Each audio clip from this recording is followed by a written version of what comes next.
مبارک کے روزے کی حقیقت پتہ چل جائے کہ اللہ رب العزت روزے میں کیا دیتا ہے تو ہمارے امتی اس بات کی دعا کریں کہ اللہ پاک پورے سال کو رمضانی بنا دے۔ دوسری جگہ فرمایا کہ رمضان کا ایک روزہ اگر کوئی شخص جان بوجھ کر چھوڑ دے تو کہا کہ اگر پورے سال انسان روزہ رکھے، پورے سال 365 دن روزہ رکھے، پھر بھی رمضان کا جو روزہ ہے وہ اس کی بھرپائی نہیں ہو سکتی۔ پتہ ہی چلا کہ ایک روزے کی کتنی قیمت ہے۔ میں نے پچھلے دنوں کو بتلایا تھا کہ صحابہ کرام جب جنگ کا موقع ہوتا تھا، لڑائی کا موقع ہوتا تھا، جہاں پر طاقت اور قوت کی ضرورت ہوتی ہے وہاں پر بھی صحابہ کرام روزہ رکھا کرتے تھے۔ اور آج کی طرح سہولت بھی نہیں تھی، کپڑے بھی نہیں تھے، آرام کی چیزیں بھی نہیں تھی۔ عرب کی وہ مشہور ریگستانی علاقہ، ریگستانی زمین، کپڑا نہیں تھا، لکھا ہوا کہ صحابہ کرام سورج کی کرنوں کو ایسے ہاتھ سے روکتے تھے مگر روزہ رکھتے تھے۔ بعض صحابہ ایسی حالت میں تاگ نہ لا سکتے تھے اور گر جاتے تھے، اور پیارے آقا فرماتے تھے کہ اب آپ لوگ روزہ نہ رکھیں، لیکن پھر بھی صحابہ کرام روزہ رکھتے، اس لیے کہ مسافر کے لیے ایسے موقعوں پر اجازت ہوتی کہ وہ روزہ نہ رکھے، بعد میں رکھ لے۔ پھر حضور پاک صلی اللہ علیہ وسلم کو آرڈر جاری فرمانا پڑا کہ اب جو ہے کوئی شخص روزہ نہیں رکھے گا، اس لیے کہ لڑائی کا موقع ہے، طاقت اور قوت کی ضرورت ہے۔ بہرکیف تو روزہ اللہ رب العزت نے اس لیے دیا ہے تاکہ ہمارے اندر تقوی آ جائے، اللہ کا ڈر آ جائے۔ میں بھی پڑھ رہا تھا کہ جس طریقے سے لوگ حج کرنے جاتے ہیں تو حج کرنے جانے سے پہلے یہ روایت ہے کہ انسان اپنے ساتھیوں سے، اپنے رشتہ داروں سے، اپنے ملنے والوں سے معافی تلافی کر لیتا ہے کہ بھائی ہم سے کچھ کہا سنی ہو گئی ہو، کچھ ہم سے کسی سے کچھ کہہ دیا ہو یا اور کوئی معاملہ ہو تو بھائی ہمیں معاف کر دو۔ بڑی اچھی بات ہے، ہونا بھی چاہیے کہ اللہ کے دربار میں جب ہم حاضر ہو تو ہمارا دل دماغ سبھی چیزیں ہم مجسم پاک صاف بن کر کے حاضر ہوں۔ یہ فرمایا کہ اسی طرح کیا یہ ہمارا عمل رمضان کے مہینے میں ہوتا ہے یا نہیں؟ جس طریقے سے حج میں جانے کے لیے ہم عمل اختیار کرتے ہیں، اسی طریقے سے ہمیں رمضان کے مہینے میں بھی ہونا چاہیے کہ اپنے رشتہ داروں سے، اپنے متعلقین سے، اپنے ساتھیوں سے ہم معافی تلافی کر لیں۔ ایسا نہ ہو کہ ہمارے دلوں میں کھوٹ رہ جائے، ہمارے دلوں میں کسی کی طرف سے کوئی کینہ کپٹ رہ جائے، اور وہ ہمارے روزے، وہ ہماری عبادتیں، وہ ہماری تلاوتیں، وہ ہمارے تراویح ساری کی ساری ایکارہ چلی جائے، ہماری ساری کی ساری دعائیں وہ ایکارہ چلی جائے، بیکار چلی جائے۔ اور حدیث پاک میں لکھا ہوا کہ یہ رمضان کا مہینہ، روزے کا مہینہ، یہ صبر کا مہینہ ہے۔ کس چیز کا مہینہ ہے؟ صبر کا مہینہ ہے۔ اگر روزے میں کوئی دقت ہو تو الحمدللہ اللہ نے بڑا اچھا موسم کر دیا، اب دقت کا کوئی مسئلہ ہی نہیں۔ اگر انسان کوئی سحری نہ بھی کرے تب بھی ایسے روزہ رکھ لے، انشاءاللہ کوئی دقت نہیں ہوگی، اتنا اچھا اللہ نے موسم کر دیا ہے۔ لیکن اس کے باوجود بھی اگر کوئی دقت ہو، کوئی پریشانی ہو تو اس کو انسان صبر کرے، برداشت کرے۔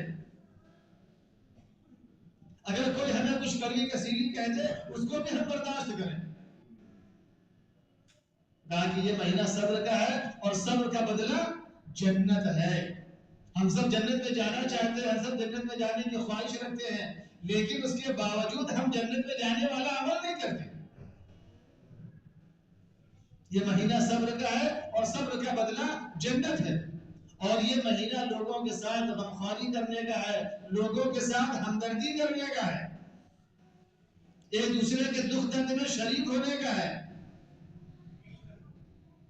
یوں فرماتے ہیں علماء کرام کہ اپنے کھانے پینے کی چیزوں میں، اپنے پہننے اوڑھنے کی چیزوں میں، ان سب چیزوں میں اپنے اور کمزور بھائیوں کا ضرور حصہ لگائیں۔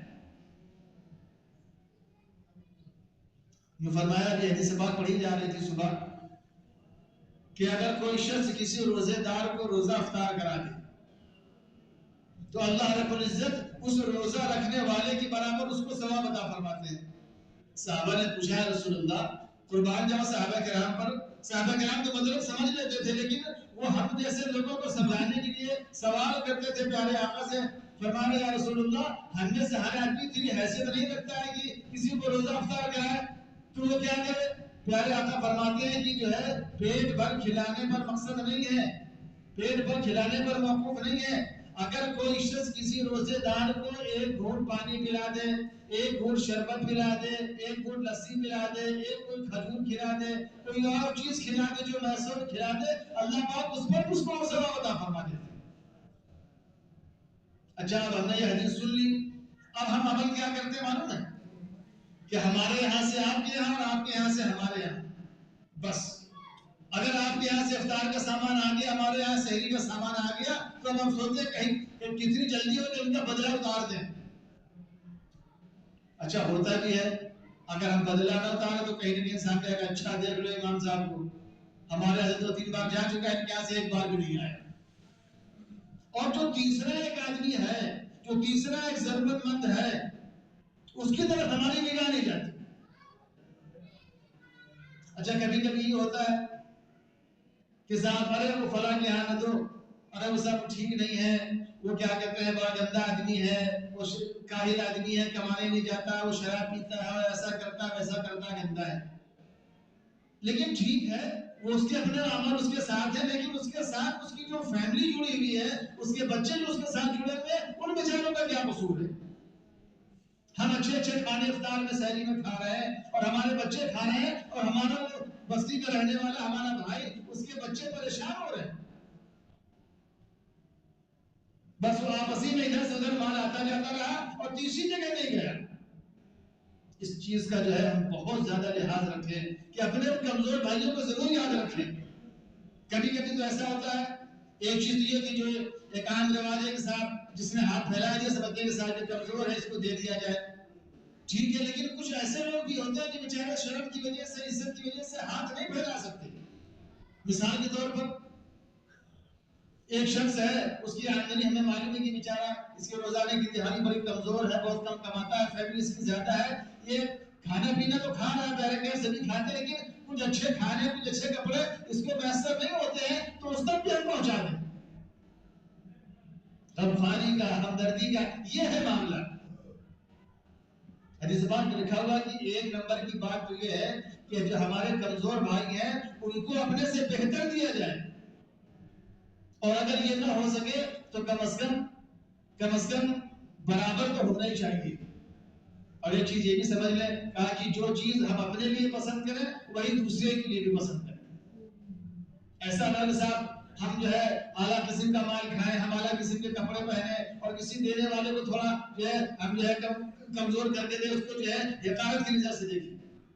کیا پتہ ہمیں تو بڑا خوش ہونا چاہیے کہ اللہ رب العزت نے ہمیں دینے والا بنا دیا۔ اگر اللہ کہیں ناراض ہو جائے اور ہم کو کہیں لینے والوں کے سامنے کھڑا کر دے، پتہ ہم اللہ کا کچھ بگاڑ سکتے ہیں؟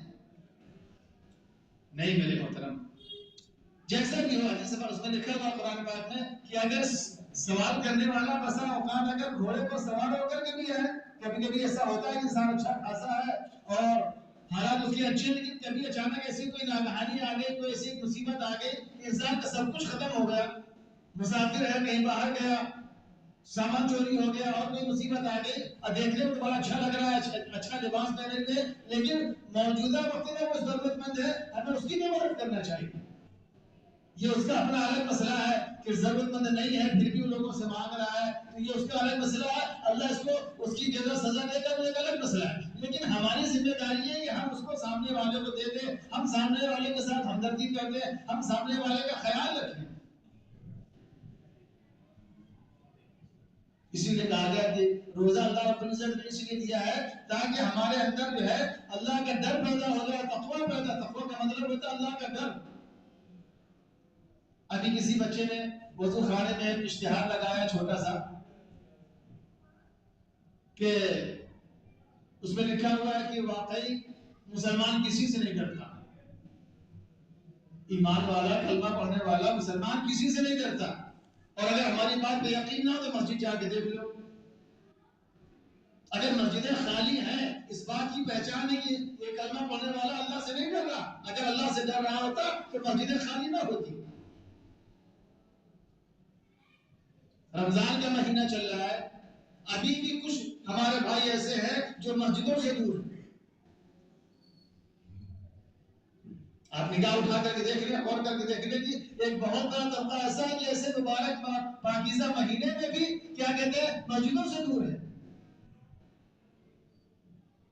اور میرے محترم ایک بات یہ سمجھ لیں کہ جس طریقے سے رمضان میں اللہ رب العزت نیکیوں کا ثواب بڑھا دیتا ہے، ایک نیکی کرے تو اللہ پاک جو ہے 700 نیکی کا ثواب عطا فرماتے ہیں. ایک روزہ رکھے تو اللہ پاک پتہ نہیں کتنے روزوں کا ثواب عطا فرماتا ہے. فرض پڑھو تو 70 فرض کا ثواب اللہ رب العزت عطا فرماتا ہے. نفل پڑھو تو اللہ پاک فرضوں کا ثواب اللہ عطا فرماتا ہے. لیکن اسی طریقے سے پھر اللہ رب العزت کی پکڑ بھی بڑی سخت ہے. کہا کہ یہ رمضان کا مہینہ ادب اور احترام کا مہینہ ہے. میں اکثر نکلتا ہوں، اکثر کیا روزے باہر نکلنا پڑتا ہے، مسجد کے آس پاس ایسے لوگ دکھ جاتے ہیں کہ بیچارے اللہ ان کو ہدایت دے، اللہ ان کو سمجھ دے کہ اچھے خاصے ہیں، ظاہر کوئی بیماری بھی نظر نہیں آتی، ظاہر کوئی ویسے بھی نظر نہیں آتی کہ کھلے عام پان مسالہ کھا رہے ہیں. اور بہانہ کیا صاحب، امام صاحب تم سے چوری نہیں تو اللہ سے چوری نہیں تو تم سے کیا چوری. ایسے فحش اور ایسے گندے الفاظ زبان سے ادا کرتے ہیں. میرے محترم یاد رکھو، جب اللہ پاک پکڑ کرنے پر آتا ہے تو معلوم ہے کہ ساری چیزیں رکھی ہوتی ہیں، مہیا ہوتی ہیں، اور ڈاکٹر کہہ دیتا ہے کہ صرف تمہیں منہ کی دان کا پانی پینا ہے، اس کے علاوہ تم پیو گے کھاؤ گے تو پھر تم لاؤ، تمہارا کام ہے. اگر کوئی دقت ہے، کوئی پریشانی ہے تو اجازت ہے اسلام کے اندر، شریعت کے اندر سختی نہیں ہے کہ آپ روزہ نہیں رکھیں، بعد میں رکھ لیں. لیکن کھلے عام رمضان میں کھانا پینا یا کھلے عام نماز چھوڑ دینا، کھلے عام کوئی ایسا فحش کام کرنا جس سے اسلام بدنام ہو، جس سے مسلمان بدنام ہو، یہ جو ہے بہت بڑے خسارے کی بات ہے. اللہ رب العزت کی پکڑ کا ذریعہ ہے. اگر کوئی دقت پریشانی ہے تو جو ہے بازار میں کھلے عام کھانا پینا ایک بہت بڑا گناہ، اسلام کی توہین ہے. ایک تو یہ ہے کہ کوئی عمل انسان نہیں کر رہا، عمل نہ کرنا غلط مسئلہ ہے، اس کی جو جگہ سزا ہے وہ اللہ جانے، اس میں تو کچھ گنجائش ہے. لیکن کوئی انسان کسی عمل کا مذاق اڑا رہا ہے. بھائی روزے سے ہو، مذاق ہوتا ہے، یہ مذاق. روزے سے ہو بھائی، روز جیسے پتہ چل جاتا ہے کہ تم کیا کر رہے ہو. نہیں میرے محترم، یہ بڑی خراب بات ہے. اس سے ہم توبہ کریں تو انشاءاللہ اب زبان سے آگے کی انسان زبان کا بھی روزہ رکھے، اپنے دل و دماغ کا بھی روزہ رکھے، اپنے کہہ کے آگے کی آنکھوں کا بھی روزہ رکھے. اور خاص کر اپنے ہم نوجوانوں سے کہوں گا کہ جو بہت زیادہ وقت ہمارا موبائلوں پہ گزرتا ہے، وہ اب ایک مہینے کے لیے خدا نہ اپنے موبائل کو تھوڑی دیر کے لیے کم دیکھیں. ضرورت کی چیز دیکھنے منع نہیں ہے، صرف ضرورت کی چیز دیکھ لیں. اس کے علاوہ اور جتنی بھی چیزیں اس میں ہم دیکھتے ہیں اس سے ہم باہر آ جائیں. کہیں ایسا نہ ہو کہ پھر جو ہے ہم گناہ کے مرتکب ہو جائیں اور اللہ کی پکڑ آ جائے. ہم باہر نکلے تو ہماری نگاہیں درمیانی ہونا چاہیے، کسی نامحرم پر ہماری نگاہ نہیں پڑنی چاہیے. تقویٰ کہتے ہیں اس کو ہے کہ اللہ کا ڈر آ جائے کہ اللہ ہمیں دیکھ رہا ہے. جب انسان اکیلے میں ہوتا ہے روزے کی حالت میں تو اس کے دل میں ایمان کا خیال رہتا ہے کہ اللہ ہمیں دیکھ رہا ہے، کوئی غلط بات نہیں کرنے کی سوچتا ہے. اگر کوئی کیا کہتے ہیں غلط بات کرتا ہے اس کو انسان روک دیتا ہے.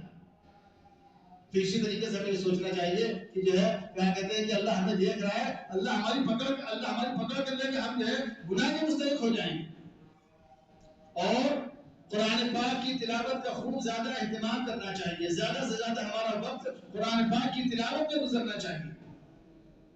اور سب سے بڑی بات میں آخر میں بات ختم کروں گا کہ ایک جو ہے کہ لایانی بات، فحش بات، بیکار بات، فالتو بیٹھے رہتے ہیں. میں اپنے آپ سے بھی کہہ رہا ہوں، آپ لوگوں سے بھی کہہ رہا ہوں کہ فالتو بیٹھے، کوئی مسئلہ نہیں، کوئی کام نہیں، تھوڑی سی کسی کی برائی کر دی، تھوڑی سی کسی کی غیبت کر دی، تمہیں معلوم نہیں ہوا ان کا وہ ایسا ہو گیا.